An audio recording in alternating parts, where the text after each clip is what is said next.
fans. I've got the unofficial mayor / official, whatever you'd like to call him, Skip Bayless to my left. Stephen A. Smith. You've contaminated this crowd. You hear them Spurs in 6. Joining me now, though, good friend, Miami Heat picker, Chris Broussard, ladies and gentlemen. Give it up for him. Welcome. So, Chris, much like Stephen A., you were at the game last night, and you heard our first debate. What happened with LeBron? Well, first of all, let me say I'm overjoyed for my longtime friend Skip Bayless. Why is that? Because this is 2 years of pent-up frustration where you had to hold your tongue about LeBron and give him his props. And now you get to What about the end of Game 6 last year when he came completely unglued? Well, he hit that three-pointer. I know, that. but he had that 3 turnovers in the last 6 minutes, and he missed the shot to tie. And they won the game, so you were limited. Exactly. I know, but this is the first time you've been unbridled and released. I just react to what I see. But I'll say this. Oh, God. The thing is, Skip, it sounded to me like your criticism is not really of LeBron. It's of, I guess, the Heat training staff or whoever is in. He's not a doctor. Whoever's in charge of making sure he's hydrated, but getting you him play IVs ball, at Chris. halftime You just or whatever. learn early. You have to do this. You don't know as a player. You rely on your training, your staff. How many years has he played now? What is it? Well, Stephen A. hit on the head. He has a history of cramping.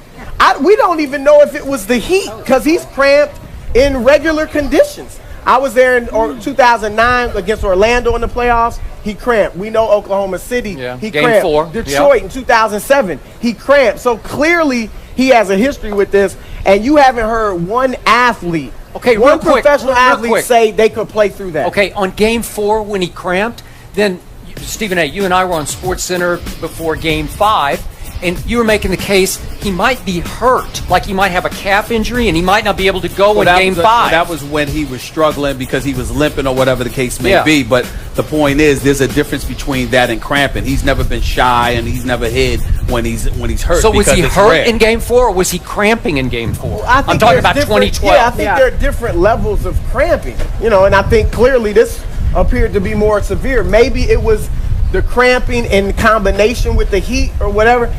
But you can't, this is the thing. We've seen LeBron struggle in the finals before.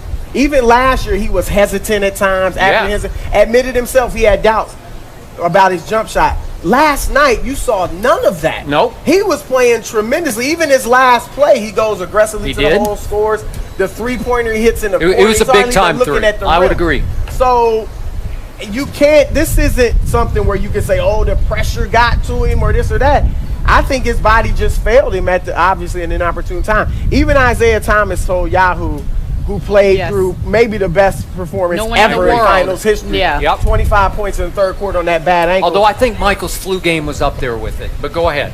Look, I don't want to diminish what Michael did, but like Stephen A. said, a flu, an ankle, that's different than if your body is cramped up and you just really can't move. Here's all you need to know. And this is the point that I didn't bring up earlier. There was a play when LeBron James went in. I forget whether he missed or made the layup. But San Antonio was running back down the court on offense, and he stood on the baseline. And they had to come get him. Now, I'm going to ask you this question. That was the layup. I think that was when he tried to block Duncan? No. He was on offense. Went to layup and then stood on the baseline while San Antonio's offense went. What I'm saying to you is, does LeBron James not get back on defense? When have we ever seen that? We don't see that. He always, if nothing else, he gets back on defense. A matter of fact, when you're on a break, you're looking for LeBron because one of the things he specializes in is coming out of nowhere to block your shot, particularly on a break. So what I'm saying to you is that the fact that he wasn't even willing to get back on defense, and you had Dwayne Wade of all people with all of his injuries that he's had to deal with over the last couple of years, literally telling them, come get him, come get him.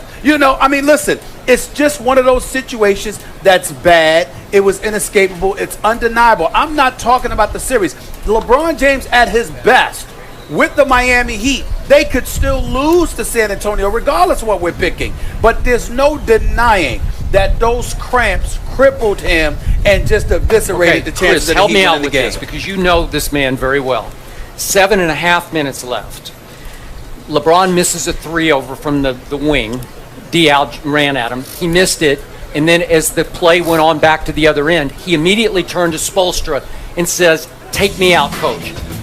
To me, this is just me, because he's such a great player and such a good guy, this is showing a little bit of melodramatic mental weakness. Nobody does that. He made such a show of, "Take me out, coach." And it was more because he was gassed at that point than cramping. I didn't see cramps yet. I don't like that for his sake. It doesn't look good to your teammates. I don't think it looks good to fans everywhere, because big-time superstar players don't react that way. "Coach, I'm gassed. Take me out." And he makes such a big display out of it. It just drives me a little crazy, because I don't not like him. Yeah. I'm fine when he plays great. I am. I come in and say, "Boy, that was a great game by LeBron." And he did some great things last night, but when his team needed him most, I don't get that kind of behavior. It's melodramatic to me. I mean, if he's really, whether he was cramping, I know there were players saying they heard him say he couldn't breathe at times last night. Yeah. So I don't know Different if it was issue. fatigue. Yeah. All right. I remember looking at him maybe just 5 minutes into the game, and he was down on his shorts. He looked like he was spent. And I was like, wow, this is early. I didn't even know at that point that the air conditioner Have we not was seen off. 3 or 4 games even this playoff run when he looked a little mentally gassed? Well, no, 'Cause no. he's had I don't to know do about so mentally. much. I just thought I think physically. Okay, either way. Physically, Either way. Not physically, mentally. he's looked gassed. He's had to carry a huge role. He's been asked to do everything in terms of playing multiple positions, which is one of the reasons he's considering leaving Miami, because he ain't trying to stay in a Okay. situation where he's being asked to do so much. Not that he's going to end up leaving, because I'm still betting my money on him staying. But in the end, when you're asked to do so much and you're looking at the second part of your I agree with career, that. you got to think, Yep. you got to take those things into consideration. But all I'm saying to you is this: still in all, when you look at it, cramping is cramping. It and is. we can talk I'll buy about that. well, you know what, he's demonstrative or whatever. Well, you know what? If there's ever a reason to be demonstrative, is when you're cramping. It's not like you sit there and twist your ankle. Come save me. You know what I'm saying? When you cramping, but when you're cramping, you feel like that. You're like, Lord have mercy, Right. somebody help me. I can't move. I mean, it's really paralyzing. It's what happened to him. And look, What happened? I can't say, nobody can say definitively that the Heat would have won that game. I believe but they I would. don't think you can say definitively they would have lost that game. They're up 2 when LeBron first goes out. He comes back in, or they're up 4. He comes back in, they're down 2. When he leaves the game for good, they're down 2. Spurs go on a 16-3 run. Danny Green, who LeBron had been guarding for much of the game, no field goals through Right. 3 quarters. Fair. He scores all 11 of his points in the 4th quarter when LeBron's out in a 3-minute Oh, by the way, stretch. Skip, I forgot to bring this up. He was guarding Danny Green. But you know what happened? Manu Ginobili comes off the bench, hits 2 threes. All of a sudden, LeBron's guarding him. Then Manu doesn't score, but Marco Bellinelli That's comes right. and scores 8 points. Then right. LeBron is on him. So I'm just saying, let's remember this isn't Kevin Durant, the scoring machine. This is LeBron James, the all-purpose dude. Whatever you need, I can fix your problem. And he wasn't there when it counted most. You know what I do love about this conversation? You know what team is now going to feel slighted going to game 2? Oh, okay. My San Antonio Spurs. Spurs. Because they're going to hear all this talk. They're going to hear that, if LeBron had finished the game, you guys had no chance of winning. Hold on. I would like to make this point. You and all your little compatriots over here. Thank you. Let me tell you something. Thank you. Allow me to say, Mayor of San Antonio, allow me to say in front of all of y'all, this is what makes y'all look weak. Oh, boy. You want every little advantage that you can get. If you're the best, you should want dudes at their best. So when you win, there is no doubt.